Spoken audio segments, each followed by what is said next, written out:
Hello बच्चे party. कैसे हो आप सब लोग? तो सभी बच्चे काफ़ी अच्छे होंगे। माय डियर स्टूडेंट्स, जैसा कि आप सभी को पता था कि यार हमारा जो है ना ये एक वन शॉट का सीरीज चल रहा था। बट यार वन शॉट का ये सीरीज हम कंटिन्यू नहीं कर पाए 2 दिन के लिए, क्योंकि वीकेंड्स था और काफ़ी हैवी लेक्चर्स थे। आपको पता है 12th की भी बोर्ड्स चल रहे हैं, आपके तो एग्जाम्स है ही। लेकिन यार आज मतलब मैं आज रिकॉर्ड कर रहा हूँ, और जो अभी आपके पास सेशन आएगा वो कल आएगा। आपके लिए तो वो आज है, ठीक है ना? पहले वो मतलब ठीक करते हैं। सो बेसिकली आज मेरा बर्थडे है, यानी 27 अक्टूबर, एंड आपके पास ये सेशन आ रहा है। So I hope you will like it. Chapter number 5 तक के वन शॉट हम ऑलरेडी कर चुके हैं, मतलब 3 4 5 हम ऑलरेडी कर चुके हैं। अब हम 6th वर्क एनर्जी पावर को स्टार्ट कर रहे हैं। So let's start. So Bacha Party, my name is Vinod Kumar Behel and I'm your physics educator, CEO at AVJMS Educare Private Limited, running school project in Dwarka International School and visiting faculty at Alan Rohtak. Right बच्चा party, अगर आप ध्यान से देखेंगे तो what's new with Unacademy, Unacademy के साथ अब आपको रेज हैंड फीचर मिल रहा होगा। अब आप अपने एडुकेटर से डाउट पूछ सकते हैं कभी भी, किसी भी समय पर। साथ ही साथ में अगर आपको रात में नॉर्मली किसी समय ऐसा डाउट आ जाता है जब आपके पास आपका एडुकेटर नहीं है, तो आप यूज कर सकते हैं आस्क अ डाउट फीचर। साथ ही साथ में यार इंडिया के टॉप एडुकेटर से पढ़ने का मौका मिलेगा अगर आप अनअकैडमी का प्लस सब्सक्रिप्शन ले रहे हैं। और बच्चों यहाँ पर देखिए, मेरा 1 नवंबर से एक बैच चालू होने वाला है।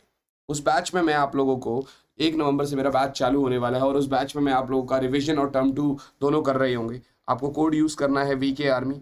राइट बच्चा पार्टी, जैसे ही आप वीके आर्मी कोड यूज करेंगे आपको मिलेगा सीधा सीधा 10% का ऑफ। अच्छा पार्टी, इसके बाद बात है अन अकेडमी आइकॉनिक सब्सक्रिप्शन की, जहां पर फिर आपको मिलता है 10% का ऑफ। और आप सब्सक्रिप्शन लेके बहुत सारे इंडिया के टॉप एडुकेटर से पढ़ने का मौका मिलता है आपको। 11th में है, क्योंकि आप तो हर संडे कॉम्बैट होता है, कोड यूज करिए वीके आर्मी। जैसे आप ये कोड यूज करेंगे आपको मजे आ रहे होंगे, और आपको जो परसेंटेज है डिस्काउंट का दैट विल बी 15%। राइट? तो अब अगर आप 12th में हैं और आप शेयर कर रहे हैं अपने दोस्तों के साथ, तो हर सैटरडे संडे मंडे ट्यूसडे को यहाँ पर हमारे पास अनअकैडमी इमर्ज होता है। आप कोड यूज करिए वीके आर्मी, और आप यहाँ से काफ़ी कुछ आपको मिल रहा होगा। मतलब एक single code VK army, multiple benefits आपको मिल रहे होते हैं। आइए शुरुआत करते हैं हम लोग। आइए शुरुआत करते हैं हम लोग चैप्टर नंबर 6, अपना वर्क एनर्जी पार की। राइट बच्चों? सो chapter number 6, work energy power. Work energy power बेटा, तो ये शुरू करना है। अब इसमें सबसे पहले पहले अगर आप देखोगे ना, तो हमें ओवरव्यू देखना है कि मतलब चैप्टर में हमें क्या क्या पढ़ना रहता है। तो यार बड़ी सिंपल सी बात है, पहले आप वर्क पढ़ोगे, बट इसमें भी ना आप फोर्स के थ्रू पढ़ोगे। तो या तो आपका फोर्स कंजर्वेटिव हो सकता है या नॉन कंजर्वेटिव, तो वो ये बाद में आएगा। बट उससे पहले आपका फोर्स या तो वेरिएबल होगा या तो कांस्टेंट होगा, ठीक है ना? एक तो ये फोर्स आप पढ़ोगे और इसकी वजह से वर्क डन पूरा कॉन्सेप्ट पढ़ोगे। दूसरा कॉन्सेप्ट आपका एनर्जी का आएगा, जिसके अंदर आप काइनेटिक एनर्जी, पोटेंशियल एनर्जी और लास्ट में मैकेनिकल एनर्जी भी पढ़ लोगे। और तीसरा कॉन्सेप्ट आपका पावर आ जाएगा। बट इन सबसे जो बड़ा कॉन्सेप्ट है जो इस चैप्टर को होल्ड कर रहा है एक हिसाब से, दैट इज बेसिकली बच्चा पार्टी कोलिजन। ये आपका collision. I hope this is clear. और बस अब इसको शुरुआत करते हैं, ठीक है ना? वर्क से शुरू करेंगे और धीरे धीरे कुछ ही समय में इस चैप्टर को निपटा दे रहे होंगे। सो बच्चा पार्टी, वर्क क्या है? देखिए वन शॉट है तो आपको ऑलरेडी मतलब आपने पढ़ा होगा, फिर भी ऑलमोस्ट समझ में आ जाएगा पूरा बहुत अच्छे से अगर आप फर्स्ट टाइमर भी है। अब जैसे अगर आप ध्यान से देखोगे, सपोज करते हैं ये एक बॉडी है, इसके ऊपर मैं कुछ फोर्स लगा रहा हूँ। राइट? इसके ऊपर मैं कुछ फोर्स लगा रहा हूँ, तो ये इस फोर्स की वजह से आगे जाएगा। राइट? मान लेते हैं इसी डायरेक्शन में आगे निकल रहा है ये, मैंने फोर्स लगाया और ये इसी डायरेक्शन में आगे चला गया। तो अब अगर आप ध्यान से देखोगे ना, अब अगर आप ध्यान से देखोगे तो यहां पर जो मेरा वर्क डन है ना, it is going to be force into displacement. बात समझ में आ रही है? It is going to be force into displacement. यानी कि जनरली ये वर्क डन का फॉर्मूला होता है। बट व्हाट इफ फोर्स जिस डायरेक्शन में लग रहा है डिस्प्लेसमेंट उस डायरेक्शन में हो ही ना? यानी जिस डायरेक्शन में फोर्स लग रहा है डिस्प्लेसमेंट उस डायरेक्शन में ना हो, फोर्स किसी और डायरेक्शन में, डिस्प्लेसमेंट कहीं और। जैसे कि आपने फोर्स ऐसे में लगाया और डिस्प्लेसमेंट यू ऐसा सीधा हो रहा है, तो यार यहां पर एस डिस्प्लेसमेंट है, एफ लग रहा है, ये थीटा है। अगर आप ध्यान से देखोगे भाई तो ये एफ है, तो इसका एक कंपोनेंट होगा एफ कॉस थीटा। तो कायदे से वर्क डन का मतलब ये नहीं है force into displacement, work done का मतलब है component of force in the direction of displacement into displacement. बात समझ में आ रही है? Component of force in the direction of displacement into displacement, यानी अभी जो वर्क डन मेरा आएगा that is going to F cos theta into S. But आपको पता है कि अब एफ एस कॉस थीटा चाहे एफ कॉस थीटा एस बात सेम है, so work done is going to be fs cos theta, and you very well know beta that a b cos theta is a dot b, so we can say that work done बराबर f dot s। I hope this is also clear। work done बराबर f dot s, तो work done आपका f dot s हो गया। अब इसके behalf पे हमारे पास अलग अलग वर्क डन है, लाइक पॉजिटिव, नेगेटिव, जीरो, ठीक है ना। तो सबसे पहले अगर आप देखोगे तो आपका जो वर्क डन है वो पॉजिटिव आ रहा है। अब पॉजिटिव का क्या मतलब है बेटा? पॉजिटिव का मतलब ये है बच्चे कि आपका थीटा 0 डिग्री है, मानी वर्क डन और फोर्स सेम डायरेक्शन में है, राइट? क्योंकि cos 0 1 होता है, cos 0 1 होता है, तो इसलिए आप ये भी कह सकते हैं कि आपका जो वर्क डन होगा वो fs होगा। वर्क डन जो होगा वो fs होगा, यानी पॉजिटिव होगा। हाँ, वर्क डन नेगेटिव भी होता है, वर्क डन नेगेटिव भी होता है। नेगेटिव के केस में अगर आप देखोगे तो यहाँ थीटा 180 डिग्री होगा, और बिकॉज cos 180 -1 होता है, तो इसलिए आप यहाँ से ये भी कह सकते हैं कि सर वर्क डन बराबर जो है that is going to be minus F S. Work done बराबर जो है that is going to be minus F S. मेरी बात समझ में आ रही है? क्लियर है बच्चों? अब बात आती है वर्क डन 0 भी हो सकता है, वर्क डन भैया 0 भी हो सकता है। उस केस में या तो थीटा 90 डिग्री हो, या डिस्प्लेसमेंट ही ना हो, या फोर्स ही नहीं लग रहा हो।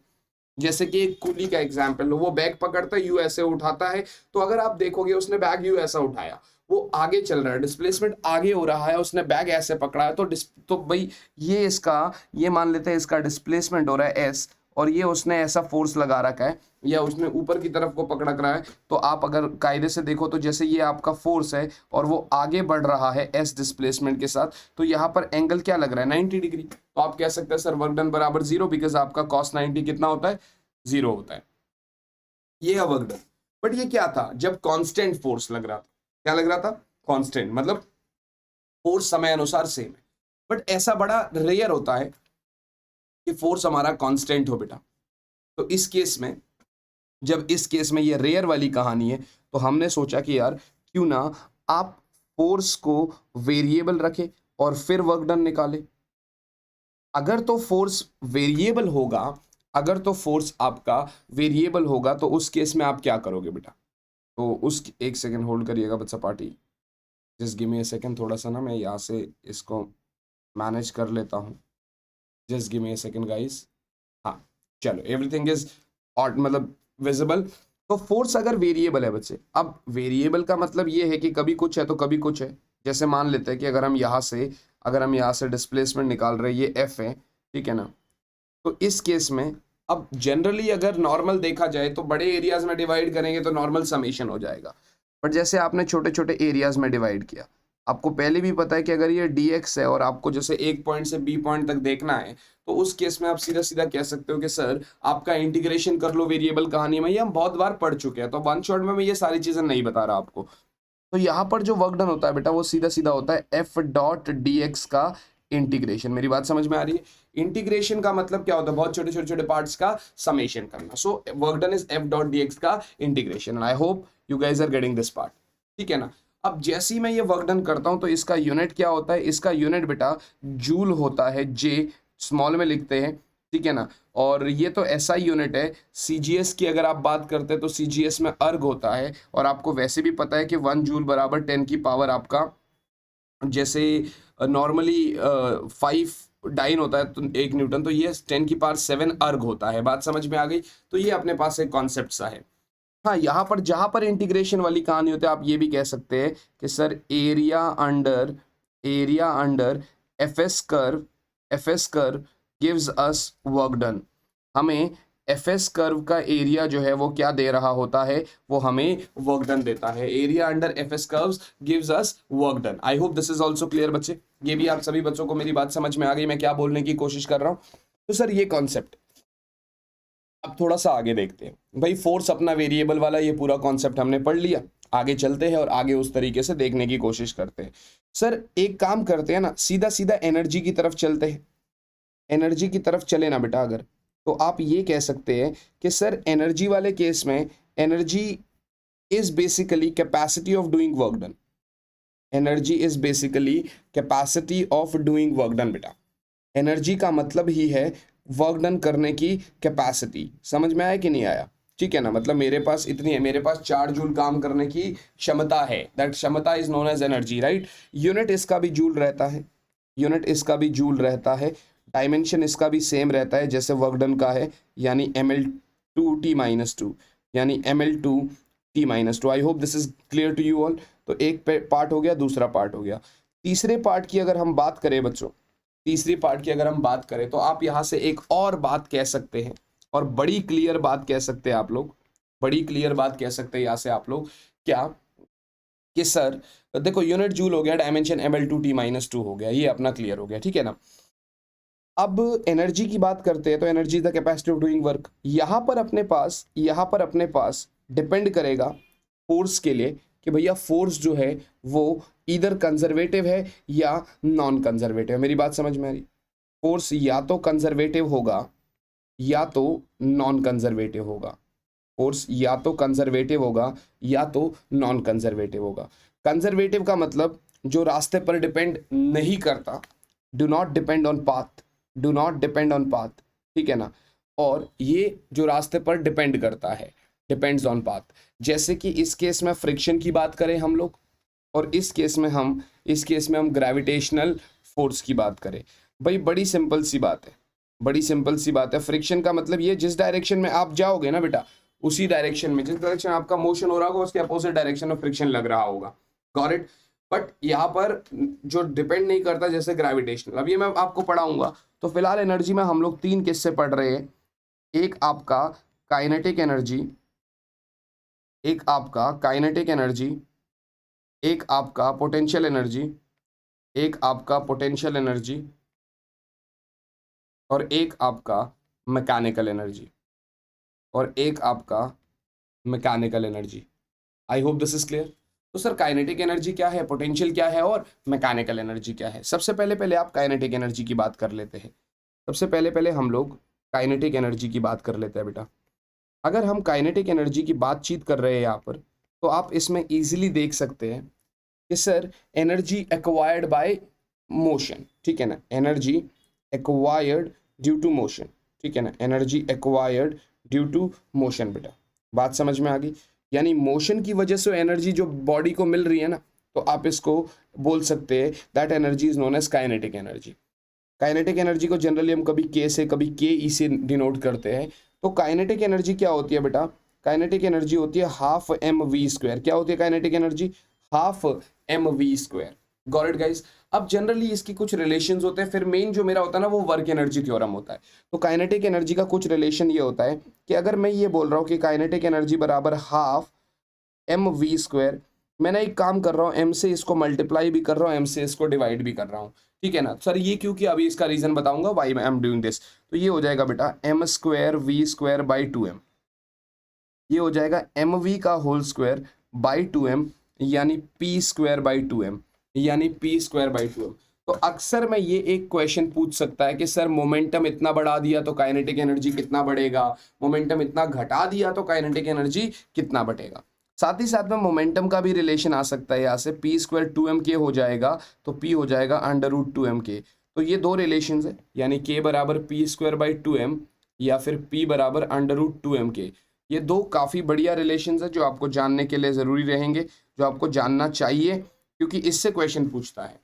आपको बता दूं मोमेंटम बढ़ाओगे तो काइनेटिक एनर्जी भी बढ़ेगा, मोमेंटम घटाओगे तो काइनेटिक एनर्जी भी घटेगा। उसी प्रकार से बेटा आपका अगर आप काइनेटिक एनर्जी बढ़ा रहे हो तो मोमेंटम भी बढ़ेगा, काइनेटिक एनर्जी घटाओगे तो मोमेंटम भी घटेगा। तो ये सारी बातें आप सभी बच्चों को पता रहना चाहिए। हाँ, यहाँ पर आप ये भी लिख सकते हो, वेट फॉर अ वाइल, ये क्या हो गया? ये सब मैं बंद कर देता हूँ ज़रा पीछे से ना, ताकि कुछ खुले ना, मैं सब पीछे से बंद कर देता हूँ। राइट बच्चा पार्टी? ठीक है। अब अगर आप ध्यान से देखोगे बेटा, तो आपका काइनेटिक एनर्जी और मोमेंटम का रिलेशन अपने को मिल गया।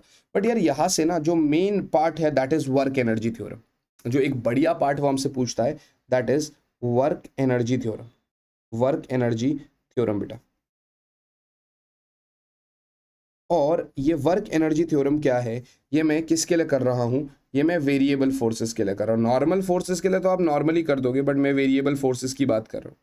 सपोज करते हैं भैया बॉडी को आप एफ फोर्स से आगे धक्का दे रहे हैं, ठीक है ना। इनिशियली इसका स्पीड यू था, अब चलते चलते इसने एस डिस्प्लेसमेंट कवर किया या डी एक्स डिस्प्लेसमेंट कवर किया, ठीक है ना, डी एस डिस्प्लेसमेंट कवर किया एफ फोर्स के साथ ही, और फाइनल इसकी स्पीड वी है, फाइनल इसकी स्पीड वी है। तो अब अगर आप ध्यान से देखोगे ना, अब अगर आप ध्यान से देखोगे तो आपका जो वर्क डन होता है वो क्या होता है एफ डॉट डी एस या F D S cos theta, ये डी डब्ल्यू है।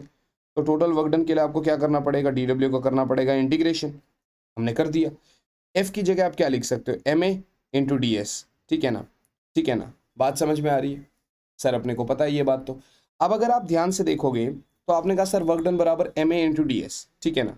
अब एक बात बताओ, अगर आप जनरली भी देखोगे, अगर आप इन जनरल देखते हो तो यहाँ पर ए को आप क्या लिख सकते हो, D V by D T, बिल्कुल लिख सकते। तो सर वर्क डन जो हो गया वो M D V by D T into D S नहीं हो गया, तो sir D S by D T तो क्या हो गया एक हिसाब से आपका वेलोसिटी। तो यू कैन से दैट, अच्छा ये इंटीग्रेशन होगा ना, अगर उसका कर रहे हो तो इसका भी इंटीग्रेशन करना पड़ेगा जी सर।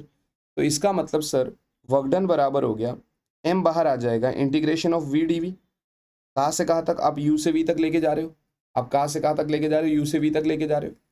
तो इसका मतलब वर्क डन बराबर हो गया बेटा एम, और इधर आ जाएगा वी स्क्वायर बाई टू, और वो भी यू से वी तक, बात समझ में आ रही, यानी वर्क डन बराबर एम, इधर से आपका V square by two minus U square by two. I hope this is clear.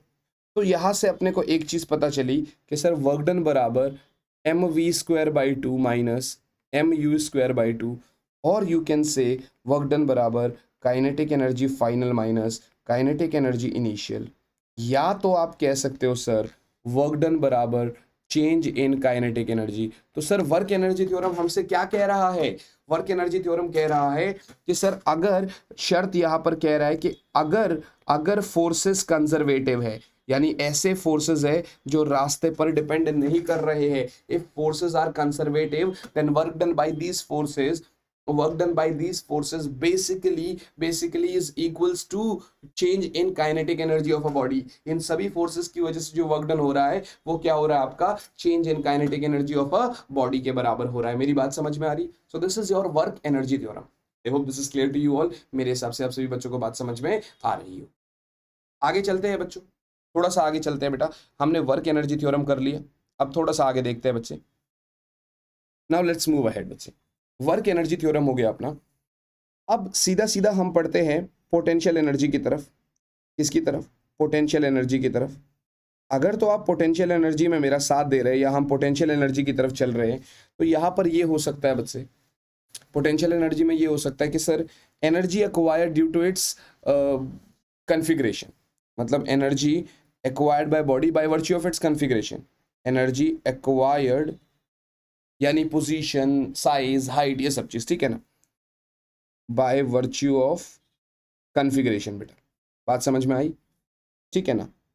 अगर आप देखोगे तो सबसे पहले मैं क्योंकि फोर्सेस कंजर्वेटिव मान रहा हूं, तो सर ग्रेविटेशनल पोटेंशियल एनर्जी ले लो आप। जैसे बॉडी को ऊपर से फेंक रहा हूं यू करके, एम मास है तो नीचे तो वेट लगेगा एम जी, और क्योंकि ग्राउंड तक आते आते एच हाइट लगेगा, तो आप कहेंगे सर आपका जो वर्क डन होगा that is force into displacement, है ना, यही तो आप कहोगे ना। अब फोर्स क्या है? एम जी, और डिस्प्लेसमेंट क्या है? एच, यानी this is M ji H. तो आपका वर्क डन कितना हो गया? आपका वर्क डन हो गया बच्चा party M ji H. I hope this is clear. आपका वर्क डन कितना हो गया? एम जी एच हो गया। मेरे हिसाब से ये बात आप सभी बच्चों को समझ में आ रही है। तो हमारा वर्क डन हो गया M ji H. This is also clear.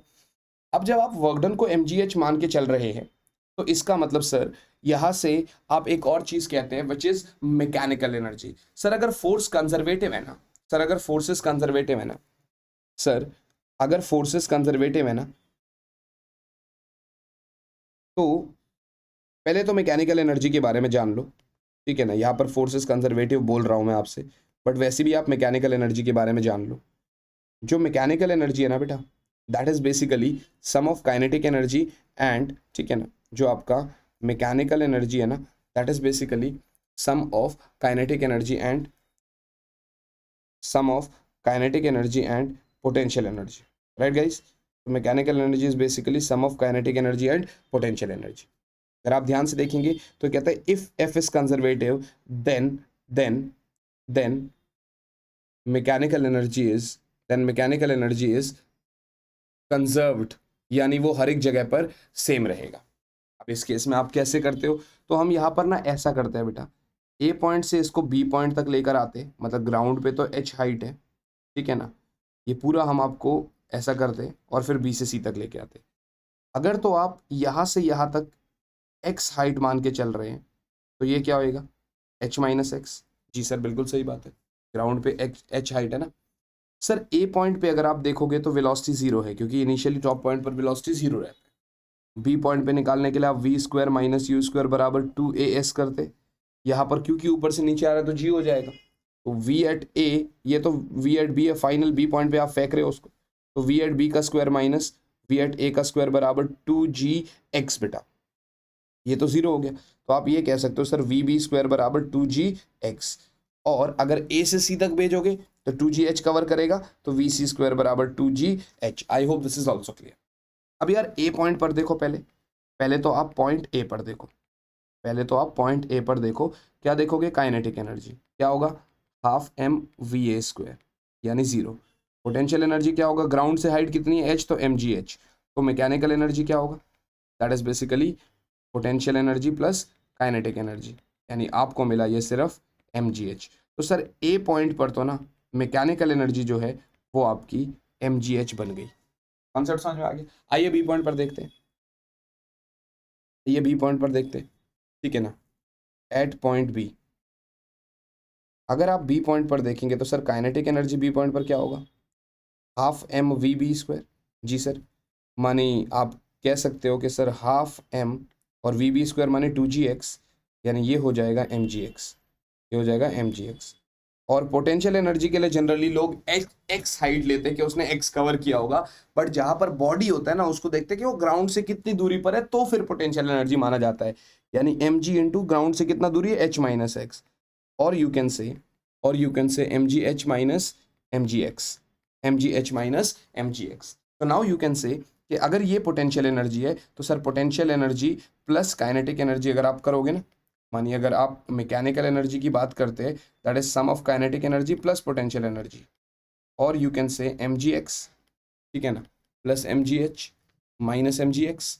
भैया एम जी एक्स से एम जी एक्स कट गया, फिर मैकेनिकल एनर्जी मिल गया बी पॉइंट पर कितना, एम जी एच।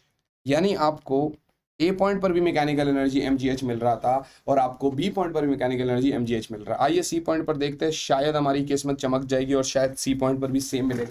देखिए कंजर्वेशन से तो बिल्कुल सेम ही मिलना चाहिए, तो यार वो आप करके देख लो, एक पता चल जाएगा।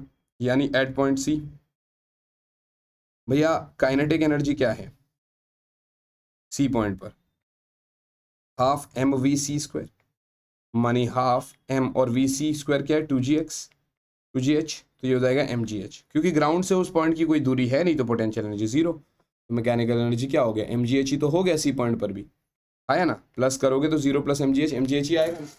यहाँ से आपको पता चला कि सर ए पॉइंट पर हो चाहे बी पॉइंट पर हो चाहे सी पॉइंट पर हो, अगर फोर्सेस कंजर्वेटिव है तो तीनों पॉइंट पर आपका मैकेनिकल एनर्जी सेम रहेगा, यानी एम जी एच एम जी एच एम जी एच। मेरी बात समझ में आ रही है, अगर आप देख पा रहे तो तीनों पॉइंट पर सेम रहेगा। I hope this is very very clear to you. मेरे हिसाब से आप सभी बच्चों को क्लियर है। चलिए बच्चों आगे बढ़ते हैं, थोड़ा सा आगे करने की कोशिश कर रहे हो, राइट बच्चा party, let's move ahead. Sir ये तो मैकेनिकल एनर्जी हो गया। एक लास्ट कॉन्सेप्ट कोलिजन से पहले वो आएगा हमारे पास स्प्रिंग एनर्जी। क्या आएगा, स्प्रिंग एनर्जी, यानी स्प्रिंग में जो एनर्जी मुहैया हो रही है, ऑब्टेन हो रही है, दैट इज स्प्रिंग एनर्जी। जैसे कि अगर आप देखोगे ये आपने स्प्रिंग लगा रखा है, फिलहाल यहाँ पर एक ब्लॉक है और ये आपका इक्विलिब्रियम है, मानी नेट फोर्स जीरो लग रहा है, ये आपका इक्विलिब्रियम है। बात समझ में आ रही है। अब अगर आप ध्यान से देख पा रहे हैं, आपने ना एक काम किया, आपने बेसिकली इसको स्ट्रेच कर दिया, आपने इसको x दूरी से स्ट्रेच कर दिया। जब आप इसको अप्लाइड फोर्स इस डायरेक्शन में लग रहे थे तो असल में अपोजिट डायरेक्शन में स्प्रिंग फोर्स लग रहा था, असल में अपोजिट डायरेक्शन में स्प्रिंग फोर्स लग रहा था। तीसरे केस में अगर आप देख पा रहे हैं तो आपने क्या किया, अब आपने इसको कंप्रेस कर दिया यूएसए, आप इस डायरेक्शन में कंप्रेस कर रहे तो असल में ये वापस अपनी जगह पर आना चाहता है। स्प्रिंग फोर्स मतलब एक बदले वाला फोर्स, एक कैसा फोर्स, एक बदले वाला फोर्स। आप उसको खींचोगे तो ये वापस इक्विलिब्रियम पर आना चाहेगा, आप उसको दबाओगे तो भी वापस इक्विलिब्रियम पर आना चाहेगा। अब जिस डायरेक्शन में आप एक्सटर्नल फोर्स लगा रहे हैं स्प्रिंग फोर्स उसके अपोजिट डायरेक्शन में है। जब आप खींच रहे थे राइट साइड फोर्स लगा रहे थे तो स्प्रिंग फोर्स लेफ्ट साइड था, जब आप फोर्स को लेफ्ट साइड लगा रहे थे तो स्प्रिंग फोर्स राइट साइड था। हमेशा ये इक्विलिब्रियम तक जाने की कोशिश कर रहा था, हमेशा ही, और जो एक्स आप ले रहे हो वो हमेशा इक्विलिब्रियम से उस दूरी का ले रहे हो। तो सर यहाँ पर जो स्प्रिंग फोर्स है ना बेटा, वो डायरेक्टली प्रोपोर्शनल है डिस्प्लेसमेंट की। जितना ज्यादा आप खींचोगे उतना ही ज्यादा आपको तकलीफ होगी। देखो अब कम खींच रहे हैं वापस आ जाएगा जल्दी से। एक टाइम पे ऐसा है खींचने की कोशिश करेंगे वो खींचेगा ही नहीं यार, स्प्रिंग फोर्स इतना ज्यादा बढ़ चुका है कि वो एक्सटर्नल फोर्स के बराबर हो चुका है। तो यहाँ पर एफ एस बराबर माइनस के एक्स हो गया बेटा।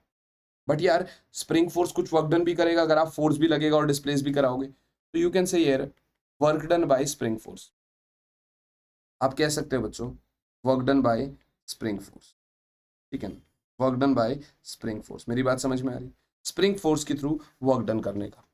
तो यहां पर आप एक चीज कह सकते हो बच्चों कि सर वर्क डन क्या होगा, डी डब्ल्यू का इंटीग्रेशन मानी एफ एस डी एक्स का इंटीग्रेशन, ठीक है ना, F S D x cos 180 होगा। यू नो वाई, क्योंकि स्प्रिंग फोर्स और डिस्प्लेसमेंट अपोजिट डायरेक्शन है। जिस डायरेक्शन में डिस्प्लेसमेंट हो रही है स्प्रिंग फोर्स उसके अपोजिट डायरेक्शन में हो रहा है। स्प्रिंग फोर्स तो वापसी मीन पोजीशन पे आने की कोशिश करता है। तो सर यहाँ पर cos 180 माइनस हो गया तो माइनस बाहर आ गया, अंदर एफ एस डी एक्स हो गया। सर अगर आप ध्यान से देखोगे तो ये एफ एस क्या है, माइनस के एक्स, तो माइनस तो था ही था, अंदर और एक माइनस के एक्स आ गया इंटू डी एक्स, या माइनस माइनस प्लस हो गया, के बाहर आ गया, integration of x D x. कहाँ से कहाँ तक, आप बेसिकली कहाँ पे है, एक्स पे। तब स्प्रिंग फोर्स लगने लगा, जब आप खींचेंगे तभी तो वो वापसी आना जाएगा। तो फाइनली वो कहाँ जाना चाहता है, जीरो तक जाना चाहता है, और फाइनली वो जीरो पे ही जाएगा। आप एक्स पे खड़े हैं, मतलब मैक्सिमम एक्सट्रीम पॉइंट पे आप खड़े हैं, तो स्प्रिंग फोर्स लगने लग गया। अब धीरे धीरे वापस आना चाहता है और इक्विलिब्रियम पर चला जाएगा।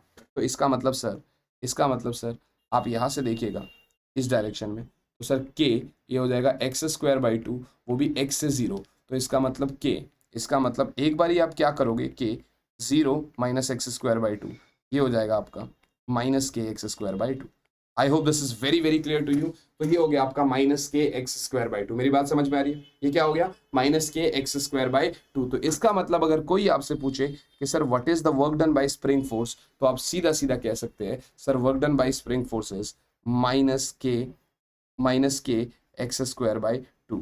तो सर ये भी तो पूछ सकता है कि sir what is the work done by external force, तो वो प्लस हो जाएगा क्योंकि वो उसके अपोजिट डायरेक्शन में। मानिए आप ये कह रहे हैं कि sir F external is equal and opposite of spring force. मेरी बात समझ में आ गई।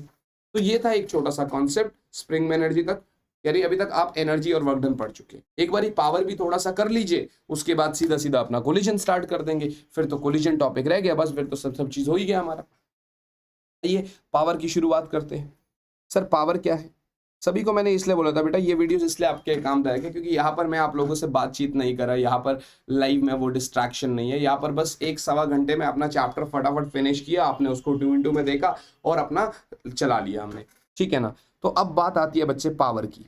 अब किस चीज की बात आएगी, पावर की बात आएगी। तो सर पावर क्या है, अगर आप देखोगे पावर की बात अगर आप कर रहे हैं ना बच्चे, तो यार पावर में आप देखो कि सर पावर बराबर एनर्जी पर यूनिट टाइम, या rate of energy consumption. Rate यानी कितने समय में कितने एनर्जी कंज्यूम हो रही है। इसका जो यूनिट होता है बेटा, इसका जो यूनिट होता है वो वॉट होता है। क्या होता है, वॉट होता है, राइट बच्चा पार्टी, वॉट होता है। यानी आप किलोवाट ऐसा करके यूज करते हो। अब जैसे होता है ना कि 1 horse power is approximately 746 what, ये जनरली यूज होता है, मतलब अलग अलग यूनिट से आप यहाँ पर इसके ना। तो पावर तो ठीक है, बट पावर में हमें पढ़ना क्या है बेसिकली, दैट इज बेसिकली आपका, अच्छा पावर को आप जूल पर सेकंड भी कह सकते हो, इसका यूनिट आप जूल पर सेकंड भी ले सकते हो, ये है कुछ भी ले लो आप, ठीक है ना। तो ऐसा करके हो जाएगा, राइट बच्चा पार्टी। तो ये हो गया। अब अगर आप देखोगे तो पावर तो हमने कर लिया, यहाँ पर हमें जो सबसे मेन चीज पढ़ना that is commercial unit of electricity या एनर्जी, ठीक है ना, कमर्शियल यूनिट ऑफ इलेक्ट्रिसिटी। बात समझ में आ रही, मतलब सर हमें इलेक्ट्रिसिटी का कमर्शियल यूनिट जानना है, हमें इलेक्ट्रिसिटी का कमर्शियल यूनिट जानना है कि सर इलेक्ट्रिसिटी का कमर्शियल यूनिट क्या होता है। मेरी बात समझ में आ रही है आप लोग? तो कमर्शियल यूनिट ऑफ इलेक्ट्रिसिटी, अगर आप बिल्कुल ध्यान से देखोगे तो इलेक्ट्रिसिटी का कमर्शियल यूनिट क्या होगा आपका, उसको बोलते हैं किलोवाट आवर। क्या बोलते हैं उसको? Kilowatt hour. बात समझ में आ रही है? हाँ सर बिल्कुल समझ में तो आ रही है। तो सर ये किलोवाट आवर हो गया। तो अब 1 किलोवाट आवर क्या होता है भाई? 1000 वाट इंटू 360 मतलब 3600 सेकेंड, तो ये हो जाएगा 3.6 इंटू 10⁻⁶ जूल। तो सर आप जो ये बोलते हैं ना घरों में कि मैंने आज 1 यूनिट लाइट कंज्यूम करी, 2 3 ऐसे करके, तो आप कह सकते हैं सर 1 यूनिट बराबर 3.6 इंटू 10⁻⁶ जूल। मेरी बात समझ में आ गई? तो ये जो आप घरों में इलेक्ट्रिसिटी कंज्यूम कर रहे हैं वो यूनिट्स में कंज्यूम कर रहे हैं, दैट यूनिट इज आपका इस तरीके से। I hope this is very very clear to you. मेरे हिसाब से ये सभी बच्चों को समझ में आ गया, राइट बच्चों? आइए चलते हैं यार कोलिजन की तरफ। कोलिजन करते हैं और फिर चैप्टर को निपटाते हैं आधे घंटे में, मैक्सिमम आधा घंटा लगेगा। कोलिजन क्या होता है, किस तरीके से होता है, क्या है, ये सब चीज पार्ट करने के बाद आपका चैप्टर फिनिश हो जाएगा, राइट बच्चों? तो गाइस कोलिजन क्या होता है उसको देख लेते हैं जरा, ठीक है ना? अगर हम देख पा रहे हैं कोलिजन को, तो सर कोलिजन बेसिकली या तो एक बॉडी को दूसरी बॉडी टक्कर मार रही है, या तो एक बॉडी दूसरी बॉडी से टकरा रही है, इसको आप कोलिजन कह सकते हैं। या फिर आप ऐसा कह सकते हैं कि सर एक बॉडी का रास्ता दूसरी बॉडी की फोर्स की वजह से चेंज हो गया। जैसे कि मैंने एक को फूंक मारा यूं, अब रास्ता चेंज हो गया। This is also known as collision. Physics में फिलहाल अगर आपको कोलिजन ही पढ़ना है तो आप यहाँ पर 2 प्रकार के कोलिजन पढ़ रहे होंगे, इवन 3 प्रकार के। एक आपका इलास्टिक कोलिजन, एक आपका इलास्टिक कोलिजन, ठीक है ना, एक इन इलास्टिक कोलिजन, एक इन इलास्टिक कोलिजन, और साथ ही साथ में एक सुपर इलास्टिक कोलिजन, साथ ही साथ में एक super elastic collision. I hope this is clear to you all. एक आप इलास्टिक कोलिजन पढ़ रहे हैं, एक आप इन इलास्टिक कोलिजन पढ़ रहे हैं, और एक आप सुपर इलास्टिक कोलिजन पढ़ रहे हैं। अगर आप ध्यान से देखोगे बच्चों तो सबसे पहला जो पार्ट आता है that is your elastic collision. सबसे पहला जो पार्ट आता है that is your elastic collision. यानी कि इलास्टिक कोलिजन में क्या होता है आपका, मतलब 1 बाय 1 हम उठाएंगे इलास्टिक क्या होता है, इन इलास्टिक क्या होता है, और किस तरीके से। पहले इलास्टिक को कवर कर लेंगे, फिर इन इलास्टिक को, फिर सुपर इलास्टिक का भी बता देंगे। तो सर इलास्टिक कोलिजन में सबसे पहले पहले आपका काइनेटिक एनर्जी कंजर्व रहता है बेटा, काइनेटिक एनर्जी कंजर्व रहता है, मैकेनिकल एनर्जी कंजर्व रहता है, और फिर मोमेंटम कंजर्व रहता है, मोमेंटम कंजर्व रहता है, मोमेंटम कंजर्व रहता है, और साथ ही साथ में भैया टोटल एनर्जी भी कंजर्व रहता है, और साथ ही साथ में टोटल एनर्जी भी कंजर्व रहता है। तो अगर ऐसी बात है तो सर चलिए एक बार ही उसका मतलब डिफरेंस भी बता ही दीजिए इन इलास्टिक में। तो ये आपका इन इलास्टिक आ जाएगा। सुपर इलास्टिक में तो क्या होगा, काइनेटिक एनर्जी का इंक्रीज होगा, मतलब गेन होगा। सुपर इलास्टिक में तो क्या होगा, इसका गेन होगा, ठीक है ना। बट इन इलास्टिक, इसका तो सिर्फ डेफिनेशन ही पढ़ना है, इन इलास्टिक हमें करना पड़ेगा। तो सर इन इलास्टिक में क्या होता है हमारे पास, अगर आप ध्यान से देखोगे तो इन इलास्टिक कोलिजन में क्या होगा बेटा, आपका काइनेटिक एनर्जी यहां पर कंजर्व नहीं होगा, मोमेंटम कंजर्व होगा, बिल्कुल मोमेंटम कंजर्व होगा, मोमेंटम कंजर्व होगा, और साथ ही साथ में टोटल एनर्जी भी कंजर्व रहेगा, साथ ही साथ में टोटल एनर्जी भी कंजर्व रहेगा। मेरी बात समझ में आ रही है? साथ ही साथ में टोटल एनर्जी भी कंजर्व रहेगा। आइए देखते हैं ज़रा, आइए देखते हैं ज़रा 1 बाय 1। अगर आप इलास्टिक कोलिजन की भी बात करते हैं तो इसके अंदर 2 कोलिजन हम पढ़ेंगे, इसके अंदर हम 2 कोलिजन पढ़ेंगे। एक आपका head on collision, head on collision यानी 1 डायमेंशन कोलिजन, यानी 1 डायमेंशन कोलिजन, ठीक है ना। और इस केस में आपका 2D कोलिजन हो जाएगा, इस केस में आपका 2D कोलिजन हो जाएगा। बात समझ में आ रही है? तो आप ध्यान से देखिएगा बच्चे, आप ध्यान से देखिएगा। जब आप कह रहे हैं कि सर 1D कोलिजन यानी 1 डायमेंशन कोलिजन की अगर आप बात कर रहे हैं तो इस केस में यार आपका एक मास m1 है, मान लेते हैं ये u1 से ऐसे जा रहा है, एक मास m2 है, ये u2 वेलोसिटी के साथ जा रहा है ऐसे करके, ये u यहाँ पर टकराएगा, ठीक है ना, u यहाँ पर टकराएगा m1 और m2, और ये दोनों आके सेपरेट हो जाएंगे v1 और v2, ठीक है ना। हमें बेसिकली फाइनल वेलोसिटीज निकालनी होती है। अभी पूरा डिटेल में मैं collision in one shot search कर लोगे विनोद कुमार सर से, वो भी मिल जाएगा। वर्क एनर्जी पावर में भी कोलिजन इन वन शॉट पूरा डिटेल में समझा चुका हूँ। तो सर इस केस में ना अब मैं आपको बता देता हूँ कि जनरली आप करते क्या है, पहले तो आप मोमेंटम को कंजर्व करेंगे, ठीक है ना। मैं स्टेप बता रहा हूँ बट पूरा डेरिवेशन नहीं करवाऊंगा क्योंकि पूरा डेरिवेशन काफ़ी लंबा हो जाएगा और मैं वैसे भी काफ़ी बार आपको बता चुका हूँ। तो मोमेंटम कंजर्वेशन का मतलब sum of initial momentum plus sum of final momentum बराबर सम ऑफ, मतलब वही सम ऑफ इनिशियल मोमेंटम बराबर सम ऑफ फाइनल मोमेंटम हो जाएगा। एक ये स्टेप आएगा और दूसरे स्टेप में आप काइनेटिक एनर्जी को भी कंजर्व कर देंगे, यानी half m1u1 square plus half m1v1 square बराबर हाफ, मतलब u2 square sorry, plus half m1v1 square plus half m2v2 square. ये आपका कुछ इस प्रकार से हो जाएगा। अब अगर आप ध्यान से देखेंगे सर, एक ये हो गया और एक ये हो गया, मेरी बात समझ में आ रही है आप लोग को? बात क्लियर है? अब यार इसके जस्ट बाद अगर आप देखते हो ना तो सर मोमेंटम कंजर्वेशन तो अपने पास हो गया, ये हो गया, तो हमें फाइनल वेलोसिटीज निकालनी होती है। अगर आप v1 निकालते हो, पूरा इसका ना डेरिवेशन आप देख लेना ताकि आपको दिक्कत ना आए, ताकि आपको पूरा सॉर्ट डेरिवेशन देखना बहुत जरूरी है, फॉर्मूले से कुछ नहीं हो पाएगा। तो m1 minus m2 divided by m1 plus m2, इधर इधर ब्रैकेट में आ जाएगा आपका u1 प्लस 2m2 u2 बटा m1 plus m2। Got it? और अगर आपको फाइनल वेलोसिटी v2 देखना है तो भी इजी है, यानी m2 माइनस m1, बस जहाँ जहाँ 1 है वहाँ वहाँ 2 कर दो, m1 प्लस m2 इंटू यहाँ पर आपका आ जाएगा u2 plus 2m1u1 by m1 plus m2 plus 2m1u1 by m1 plus m2। I hope this is also very very clear to you बच्चा पार्टी। मेरे हिसाब से ये आप सभी बच्चों को क्लियर हो गया। तो ये आपका v1 और v2 आता है। अब इसके अलग अलग केसेस आते हैं बेटा, अब इसके अगर आप ध्यान से देखोगे तो अलग अलग केसेस आएंगे।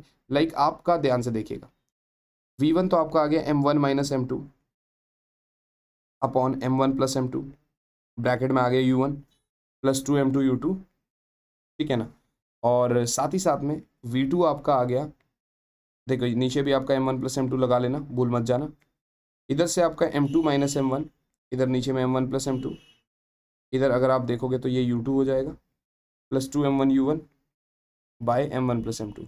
आई hope this is clear to you, right बच्चा पार्टी? अब इसके केसेस आएंगे। अब सबसे पहले आपका केस 1 आएगा बेटा। केस 1 में क्या कह रहा है वो हमसे? केस 1 में हमसे क्या कह रहा है कि सर m1 m2 दोनों बराबर है। हमने कहा ठीक है।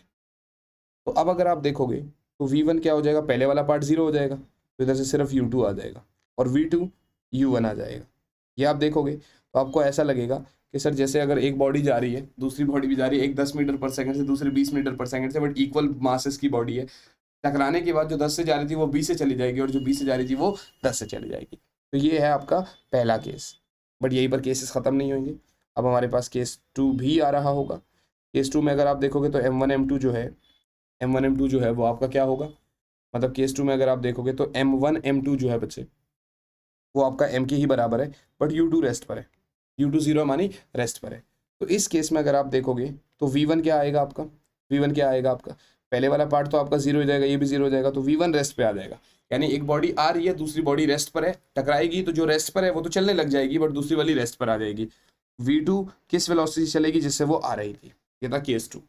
साथ ही साथ में केस 3, मैंने फिर बोला ये रिवीजन के लिए है बच्चे। अगर आपने इसको बहुत डिटेल में पढ़ना है तो आप इसी चैनल पर मेरी डिटेल वीडियो ज़रूर चेकआउट कर सकते हैं, आपको काफ़ी फ़ायदा होगा और काफ़ी मज़े भी आ रहे होंगे उन वीडियोज़ से। ठीक है, केस 3 की बात कर लेते हैं। अब केस 3 में बेटा m1 जो है वो काफ़ी बड़ा है m2 से, यानी और m2 रेस्ट पर है, यानी एक बहुत भारी बॉडी आ रही है। तो अगर बहुत भारी बॉडी आएगी ना बेटा तो वो तो जितनी स्पीड से आ रहा था उतनी सी आगे चले जाएगा, ठीक है ना, उतनी सी आगे चले जाएगा। और जो बहुत हल्की बॉडी है ना वो आपकी जो है, जो रेस्ट पे थी, वो डबल स्पीड से उसी डायरेक्शन में चली जाएगी। लेकिन हाँ एक केस और है बेटा, केस 4। उस केस में अगर आप देखोगे तो m1 जो है वो बहुत ज़्यादा छोटा है, यानी जो बॉडी आ रही है वो बहुत भारी बॉडी से टकरा रही है और भारी बॉडी रेस्ट पर है। तो यहाँ पर जो भारी बॉडी है ना वो तो फिलहाल रेस्ट पर ही रहती है, बट जो इनिशियल बॉडी है ना उसकी अगर आप ध्यान से देखोगे तो वो आपको यहाँ से मिल रहा होगा, आपका माइनस u1 स्पीड के साथ। यानी वो जिस स्पीड से जा रहा था वापसी उसी स्पीड से वापस आ जाएगा, ठीक है ना, उसी स्पीड से वापस आ जाएगा। और जो भारी बॉडी है वो रेस्ट पे थी और रेस्ट पे ही रहेगी। So these are the cases of one, मतलब एक डायरेक्शन में अगर डायमेंशन मतलब कोलिजन हो रहा है तो, यानी कि हेड ऑन कोलिजन या कोलिजन इन वन डायमेंशन। आइए चलते हैं कोलिजन इन टू डायमेंशन की तरफ, और वो भी थोड़ा सा मैं आपको समझाता हूँ कि वहाँ ये आपसे क्या पूछ सकता है। सो कोलिजन इन 2 डायमेंशन बेटा, कोलिजन इन 2 डायमेंशन। अब अगर आप ध्यान से देखोगे तो सर एक बॉडी है m1 की, u1 स्पीड के साथ आ रही है, दूसरा m2 है और ये रेस्ट पर है, ठीक है ना। ये आपस में ऐसे टकराएंगे और टकराने के बाद बेटा एक तो इधर चला जाएगा, मान लेते हैं v1 स्पीड के साथ, और दूसरा इधर आ जाएगा v2 के साथ। अब यार यहाँ पर ना कंपोनेंट टूटेंगे, मान लीजिए θ1 हो गया तो v1 cos θ1 और ऊपर आपका v1 sin θ1, ये आपका θ2 है तो v2 cos θ2 और नीचे आपका v2 sin θ2। बात समझ में आ रही है? अगर आप ध्यान से देखोगे, अगर आप ध्यान से देखोगे तो बड़ी सिंपल सी बात है यार, बड़ी सिंपल सी बात है यार। ठीक है, गौर से देखिएगा, v1 sin θ1 v1 cos θ1 ये सब चीज़ हो गया। तो सर इनिशियल मोमेंटम, यहाँ पर भी आप मोमेंटम कंजर्व करोगे, ठीक है ना, यहाँ पर भी आप मोमेंटम कंजर्व करोगे, बट यहाँ पर तरीका ये होता है कि मोमेंटम 2 डायरेक्शन में कंजर्व होगा, एक x डायरेक्शन में पहला और दूसरा y डायरेक्शन में, और दूसरा y डायरेक्शन में। सर x डायरेक्शन में इनिशियल मोमेंटम 0 है, फाइनल क्या है m1 v1 cos θ1 plus m2 v2 cos θ2, और y डायरेक्शन में इनिशियल 0 है बेटा, सॉरी यहाँ पर m डायरेक्शन में इधर m1 u1 था, ठीक है ना, क्योंकि दूसरी रेस्ट पे थी भले ही, बट ये हो जाएगा। और y डायरेक्शन में इनिशियल 0 है, ये हो जाएगा, देखो ऊपर वाला पॉजिटिव नीचे वाला नेगेटिव, तो सर m1 v1 sin θ1, ठीक है ना, माइनस m2 v2 sin θ2, ये दूसरा स्टेप हो गया। अब अगर आप तीसरे स्टेप की बात करते हैं, अब अगर आप तीसरे स्टेप की बात करते हैं तो सर तीसरे स्टेप में आपका काइनेटिक एनर्जी कंजर्व रहेगा, ठीक है ना, वो उसमें कोई फर्क नहीं पड़ेगा, वो जैसे था half m1 u1 square plus half m2 u2 square बराबर half m1 v1 square plus half m2 v2 square, that's will be same, क्योंकि वो स्केलर क्वांटिटी है, उसको कोई फर्क नहीं पड़ रहा। This is 2 dimension collision. आइए बढ़ते हैं परफेक्टली इन इलास्टिक कोलिजन की तरफ। इसकी तरफ, परफेक्टली इन इलास्टिक कोलिजन की तरफ, परफेक्टली इन इलास्टिक कोलिजन की तरफ। सर ये क्या है?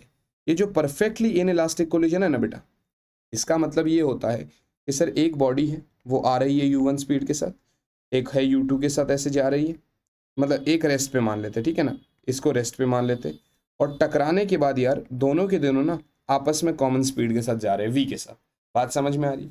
तो इस केस में यार आप क्या देखोगे कि सर m1, देखिए मोमेंटम तो कंजर्व रहेगा, देखिए मोमेंटम तो आपका कंजर्व रहेगा ही रहेगा, क्योंकि इन इलास्टिक में भी आपका मोमेंटम कंजर्व रहता है, बस काइनेटिक एनर्जी ही तो कंजर्व नहीं रहती। तो यहाँ पर अगर आप देखेंगे तो सर m1 u1 प्लस 0 बराबर m1 plus m2 into we हो जाएगा, यानी सम ऑफ इनिशियल बराबर फाइनल। तो ये फाइनल, ये कॉमन स्पीड है जिसके साथ ये दोनों की दोनों बॉडीज आगे जा रही होगी। हाँ, इधर का केस समझ लेना कि सर इनिशियल काइनेटिक एनर्जी जो है वो आपकी फाइनल काइनेटिक एनर्जी से ज़्यादा होती है, यानी कि काइनेटिक एनर्जी का लॉस होता है, यानी कि काइनेटिक एनर्जी का लॉस होता है। फिर से कहूँगा, पूरा डिटेल वीडियो देखिए, मज़े आएंगे आपको, बढ़िया लग रहा होगा आपको। ये ऐसा हो गया last topic of the chapter, that is basically coefficient of restitution, जिसको हम ई से डिनोट करते हैं। क्या बच्चे? कोएफिशिएंट ऑफ रेस्टिट्यूशन, जिसको आप ई से डिनोट कर रहे हैं। तो ई क्या होता है बेटा? वो होता है वेलोसिटीज बिफोर अप्रोच, यानी आपका u1 माइनस u2। बात समझ में आ रही है? अपॉन आपका जनरली देखो, अपॉन आपका v1 minus v2। Is it clear? ठीक है ना। देखिए, फर्स्ट बॉडी दूसरे को अप्रोच कर रही है, तो पहले की वेलोसिटी दूसरे के रिस्पेक्ट में क्या करोगे? u1 minus u2। जनरली अगर आप इधर से भी देखते हो ना, यहाँ पर अगर आप यहाँ से भी देखते हो तो यहाँ से भी आपका ऊपर जो फर्स्ट कोलिजन था उससे भी आपका फॉर्मूला सेम ही आ रहा होता है। तो आप देखिए यहाँ पर अगर मैं आपसे बोल रहा हूँ, ओके मैंने यहाँ थोड़ा सा ऊपर नीचे कर दिया, सो बेसिकली यहाँ पर होगा, यहाँ पर होगा, यहाँ पर होगा। अगर आप देखोगे, देखिए मतलब एक तो ये है कि वो बॉडी जो है ना, मतलब इनिशियल वेलोसिटी है उसकी, मतलब अगर आप देखोगे बेसिकली यहाँ पर क्या आएगा? Relative velocity after collision to the relative velocity before collision, मानी आफ्टर कोलिजन तो आप v2 माइनस v1 कर दो, ठीक है ना, और यहाँ से आपका u1 माइनस u2 कर दो। मेरी बात समझ में आ रही है? तो आप ऐसा कर सकते हो, कोई प्रॉब्लम नहीं है। या फिर आप यूँ कह दो, या फिर आप यूँ कह दो कि sir relative velocity after collision यानी v1 माइनस v2 अपॉन आपका u1 माइनस u2। समझ में आया कि नहीं आया?